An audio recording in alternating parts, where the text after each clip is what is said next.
Salam jumpa kembali di Kabar Bamuswari TV. Saya Wulan akan mengabarkan informasi terkini. Bismillahirrahmanirrahim. Assalamualaikum warahmatullahi wabarakatuh. Salam sejahtera untuk kita semua. Yang saya hormati Pak Mensesnek, Pak Seskap, dan Menteri LHK dan Menteri Kehutanan, teman-teman media semua yang saya hormati. Pertama, menindaklanjuti apa yang disampaikan oleh Pak Mensesnek. Sebenarnya bermula dari apa yang sudah kita lakukan sejak Januari sesuai dengan Perpres nomor 5 tentang Satgas penataan dan penertiban lahan-lahan termasuk pertambangan. Pemerintah intens terus melakukan hal ini. Yang kedua, apa yang disampaikan oleh Pak Mensesnek tadi, bahwa dalam rangka menjalankan tugas-tugas, kita selalu proaktif untuk mengikuti perkembangan, baik di tengah-tengah masyarakat maupun di media sosial. Dan saya ucapkan terima kasih kepada masyarakat atas proaktif rasa cintanya kita kepada negara, khususnya kepada daerah-daerah pariwisata, khususnya lagi di Raja Ampat. Tepatnya pada hari Rabu malam, atas koordinasi saya dengan Pak Seskap, arahan Pak Seskap, untuk coba kita mendalami ini dengan cepat. Ini cerita kronologisnya. Kemudian kami atas arahan dari Pak Seskap sudah barang tentu atas petunjuk dari Bapak Presiden, pada hari Kamis itu kami langsung melakukan penyetopan sementara produksi dari iup-iup yang beroperasi. Teman-teman media, saya harus sampaikan bahwa dari 5 iup yang beroperasi, yang mempunyai RKAB, itu hanya 1 iup yang beroperasi, yaitu PT GAC Nikel. Yang lainnya di 2025 belum mendapat RKAB.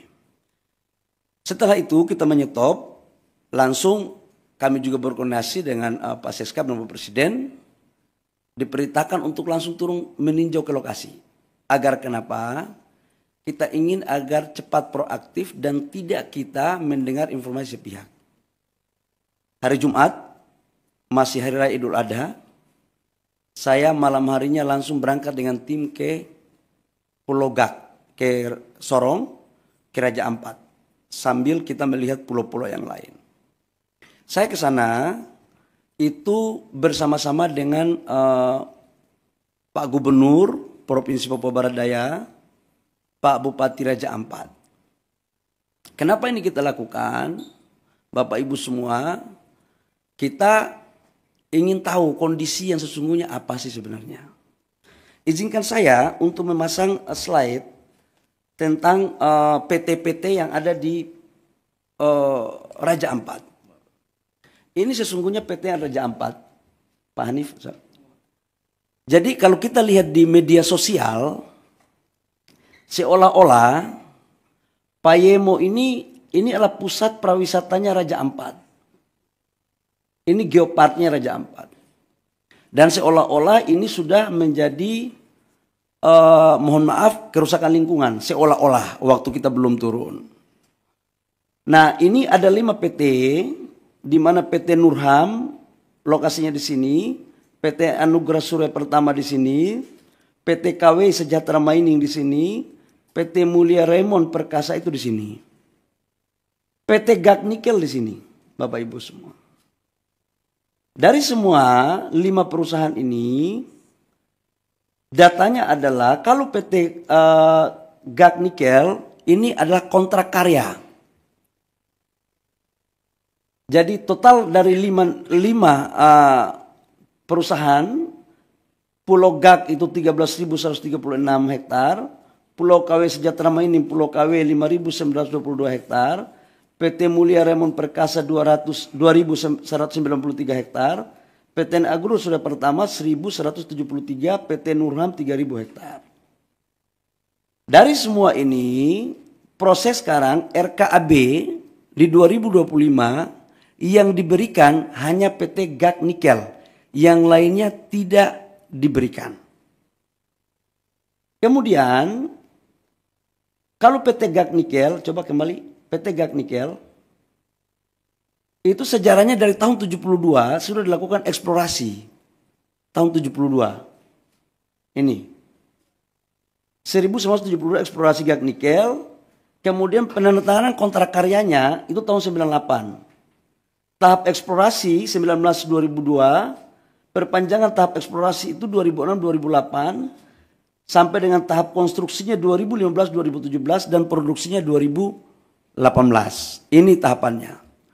Bapak Ibu semua, saya harus menyampaikan juga hasil kunjungan kami bahwa gambar, coba kasih keluar gambar dong. Gambar dari Pulau Payanemo ini, coba videonya, video. Nah ini adalah hasil gambar terakhir. Payanemo.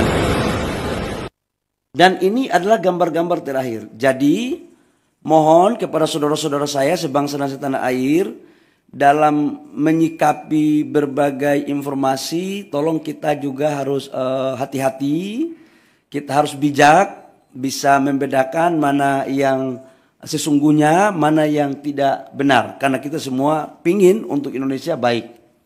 Yang berikut, saya langsung turun ke lapangan. Ada gambar saya ke lapangan.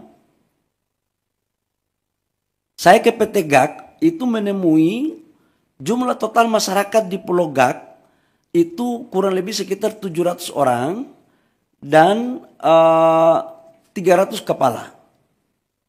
300 kakak. 300 kakak.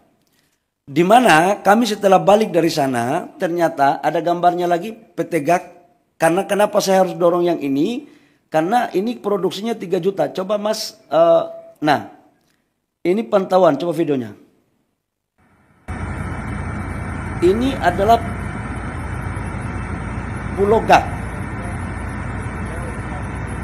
Jadi yang dibilang bahwa terumbu karangnya, lautnya sudah tercemar, mohon maaf bisa dilihat sendiri. Dan dari total 13.000 hektar, ini Gag ini. Itu yang dibuka itu 260 hektar. Dari 260 hektar sudah reklamasi 130 hektar lebih, kurang lebih, dan sudah dikembalikan ke negara itu kurang lebih sekitar 54 hektar. Dan ini adalah lokasi produksinya sekarang masih ada 130 hektar. Nanti setelah ini direklamasi, Bapak Ibu semua. Nah, atas dasar itu saya juga menyampaikan, ini JT-nya. Bapak Ibu bisa lihat, ini JT-nya, ini lautnya. Ini adalah proses untuk bagaimana melakukan AMDAL yang baik. Jadi sangatlah mohon maaf tidak objektif kalau ada gambar lain yang kurang pas. Ini perlu saya sampaikan. Nah berikut, setelah kita melakukan kunjungan ke sana, kita melakukan rapat dengan gubernur, bupati di Sorong. Ya. Atau kita melakukan rapat dengan Pemda. Dalam rapat kami, kita minta aspirasi dari tokoh-tokoh masyarakat. Apa sesungguhnya yang terjadi. Dan mereka meminta agar tolong dipertimbangkan 4 IUP yang masuk dalam kawasan Geopark. Nah, adapun 4 IUP itu, dari 5 IUP, Bapak Ibu semua, dari 5 IUP itu 1 IUP pemerintah pusat yang mengeluarkan, yaitu kontrak karya. Sementara IUP-IUP sebelumnya itu dikeluarkan pada tahun 2004 dan 2006. Di mana secara undang-undang Minerba 2004-2006 itu izinnya semua masih di daerah. Dalam hal ini bupati atau gubernur. Ini terjadi karena memang undang-undangnya seperti itu. Tapi saya tidak ingin untuk kita menyalahkan siapa-siapa. Tidak ada. Ini adalah urusan kita semua, kita harus selesaikan. Setelah itu kami balik ke Jakarta. Saya ingin satu slide yang lokasi Geopark. Geopark. Satu slide terakhir Geopark. Petanya Geopark. Biar teman-teman punya, Bapak Ibu semua, ini adalah lokasi Geopark. Ini. Ini Vanemo di sini. Payemo. Pulau Gak itu di sini. Pulau Gak ke sini, ini kurang lebih sekitar 42 kilo. Dan dia lebih dekat ke Maluku Utara. Dan dia bukan merupakan bagian kawasan dari Geopark. Ini biar kita informasi ini saya kasih seutuhnya. Kemudian kita balik, saya balik hari Sabtu malam. Saya langsung koordinasi sama Pak Seskap, sama Pak Mensesnek. Kemudian kami melaporkan kepada Bapak Presiden. Kemudian pada hari kemarin kami ratas. Di mana ratas itu dengan berbagai, saya dalam berbagai kesempatan saya katakan bahwa kami melakukan penyetopan sementara terhadap seluruh aktivitas. Untuk apa? Agar kita mempunyai data yang komprehensif. Saya ingin ada objektivitas. Nah, data yang komprehensif itu membutuhkan waktu, tapi kita melakukan kerja maraton. Kemudian kita melakukan ratas, dan juga dari LHK juga dari Kementerian Lingkungan Hidup menyampaikan juga bahwa memang dalam implementasi 4 perusahaan itu terdapat beberapa pelanggaran-pelanggaran dalam konteks lingkungan. Dengan mempertimbangkan apa yang ada di hasil temuan saya di lapangan, hasil masukan gubernur, bupati, mereka juga pingin agar daerah mereka juga maju. Sebenarnya ada harapan juga. Nah, kaitannya dengan itu kami melaporkan kepada Bapak Presiden. Dengan mempertimbangkan berbagai hal, Bapak Presiden memutuskan, memperhatikan semua yang ada, mempertimbangkan secara komprehensif, dan Bapak Presiden memutuskan bahwa 4 IUP yang di luar Pulau Gak itu dicabut.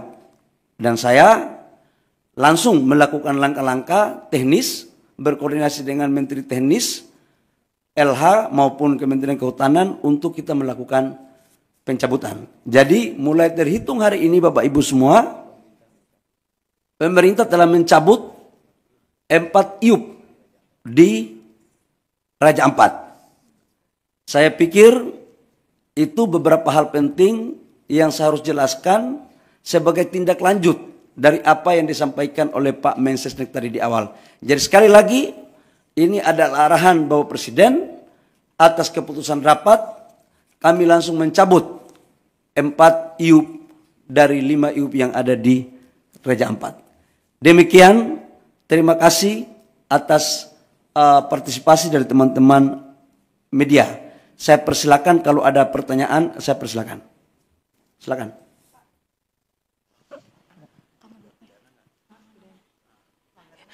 Iya, Bapak, saya Aya. Pertanyaannya tadi 4 IUP yang disebut tadi belum disebutkan yang mana saja terkait dengan IUP-nya. Terus apakah ada pelanggaran yang ditemukan dan jika ada apakah ada sanksi Pak yang akan diberikan kepada perusahaan-perusahaan ini? Terima kasih.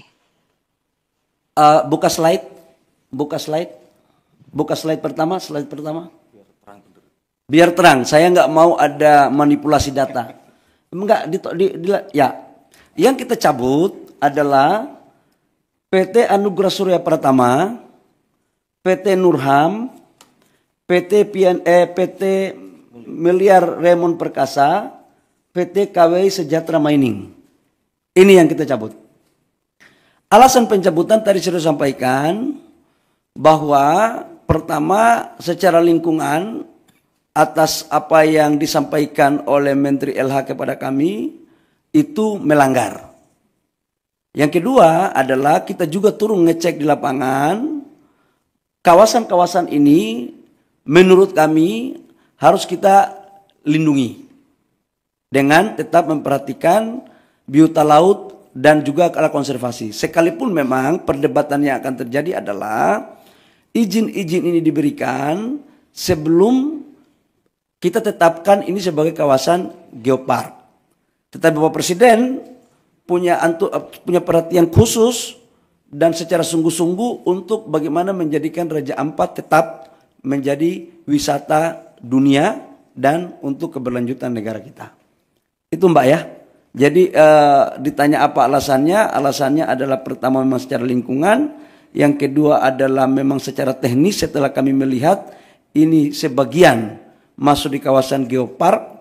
Dan menurut yang ketiga adalah keputusan ratas dengan mempertimbangkan masukan dari pemerintah daerah dan juga adalah melihat dari tokoh-tokoh masyarakat yang saya kunjungi. Saya pikir itu. Dan sekalipun GAK tidak kita cabut, tetapi kita atas perintah Bapak Presiden, kita mengawasi khusus dalam implementasinya. Jadi AMDALnya harus ketat, reklamasinya harus ketat, tidak boleh merusak terumbu karang. Jadi betul-betul kita akan awasi habis terkait dengan urusan di Raja Ampat. Saya persilakan kalau masih ada yang lain. Udah cukup, yang lainnya lagi dong, yang lainnya, ayo. Izin Pak, saya Bobi Pak, mau nanya mengenai izin. Dari mana Dinda? Dari metrotv.com Pak. Ya. Mau tanya Pak, mengenai izin 4 IUP ini kan dikeluarkan sebelum adanya penetapan geopark ya Pak ya. Kenapa setelah ditetapkan jadi geopark, dari pemerintah tidak mengevaluasi adanya 4 IUP ini atau izin tambang ini di acara geopark ini? Tidak ada evaluasi dari pemerintah dan baru kali ini ribut-ribut dari Greenpeace baru ada evaluasi dari pemerintah. Kenapa tidak dari dulu adanya evaluasi? Dan apa Pak dampaknya dari 4 perusahaan ini selama melakukan operasi di area geopark ini? Mungkin dari Kementerian Lingkungan Hidup bisa menjelaskan. Terima kasih. Jadi yang pertama saya mau jelaskan bahwa sejak Januari kita sudah melakukan evaluasi. Perpres nomor 5 kan tentang penertiban kawasan hutan termasuk pertambangannya kan sejak Januari. Bapak Presiden Prabowo kan kami dilantik jadi Menteri ESDM, kabinet ini kan 2024 Oktober akhir. 2 bulan kami melakukan kerja, perpresnya keluar Januari, langsung kami kerja maraton. Dan kita kan melakukan penataannya kan banyak. Jadi ini bukan atas dasar si A, si B, si C. Dan ini kan baru tahap pertama. Dan kita akan lakukan lagi pada tahap berikutnya. Semuanya. Jadi ini belum berakhir, Mas. Ke depan kita akan melakukan penataan untuk kebaikan rakyat bangsa dan negara. Ya, oke. Terakhir ya. Dampak apa? Kalau lingkungan, sekarang kan yang tadi saya suka tunjuk video, 2025 nggak ada lagi perusahaan dari 4 itu yang berproduksi. Nggak ada yang berproduksi. Kenapa? RKAB-nya nggak ada. Satu perusahaan dinyatakan berproduksi kalau ada RKAB-nya. RKAB-nya itu bisa jalan kalau ada dokumen AMDAL-nya. Dan mereka tidak lolos dari semua syarat administrasi itu. Ya, saya pikir itu. Terakhir ya, karena kami ada rapat lagi. Ya. Bapak Tifal dari Kompas TV Pak, mau tindak lanjut dari pencabutan ini karena ada saran juga dari Selius Pak meminta pemerintah untuk melakukan moratorium izin tambang dulu. Kalau kita lihat kondisinya nikel ini oversupply dan harganya udah merosot 13,2%, itu alasannya, ditambah refleksi dari 2 perusahaan baja yang berhenti produksi. Apakah alasan moratorium izin tambang ini menurut pemerintah masuk akal untuk dilakukan Pak? Kami pemerintah dalam menjalankan arah kebijakan negara selalu berpikir tentang kepentingan rakyat bangsa dan negara. Yang kedua adalah tujuan kita dalam berbangsa dan bernegara dan melihatnya secara komprehensif, secara utuh, tidak secara parsial. Saran-saran seperti tadi silakan saja, tapi nanti kami pemerintah yang akan memutuskan. Apalagi ke depan kita lagi mendorong hilirisasi kita dengan baik, hilirisasi yang betul-betul green, yang bisa diterima produk kita di luar negeri. Ya, baik, terima kasih teman-teman media. Ikuti terus informasi terkini. Jangan lupa like, komen, dan subscribe Bamuswari TV. Saya Wulan, mohon pamit undur diri. Wassalamualaikum warahmatullahi wabarakatuh.